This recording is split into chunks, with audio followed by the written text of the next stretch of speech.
salam da fulani. Kashe kana shiki. Wallahi ina ciki. To da Allah anan ne ake tura mutane a cikin waya? Anan ne dan fulani. Allah sarki. Da Allah kana da Japan? Ina da shi. Yawwa kana da Ingila?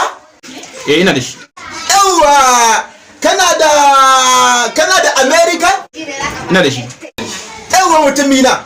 Kana da Shana? Kada da Allah malam ka tsaya da Allah dan fulani. Wai kai me yasa ba za ka waye bani ba? Ka faɗa abin da za a tura ma. Tun da ka zo shi wani tambaye kake. Ka faɗa min abin da zan tura ma da mana. To ni dai yanzu so nike ka tura mu rigar ja'e. What? Rigar ja'e. Da Allah malam wali da Allah ka ban gudi Allah.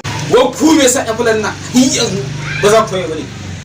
Ai kaji ka ɗaga rabar duniya yanzu saboda bakan shiki ga abunda nake so ka tura min shi kenan kawai sai ka zo ka dame ni da wani masifa ba na so ma da Allah yanzu ashe abunda nake so ka tura min ba za ka tura min shi ba saboda tsabar bakan shiki dan Allah ba na so ma ni bari ma in koma riga shani baba suna shan ma ba a mai da su gida ba gara in je in mai da su gida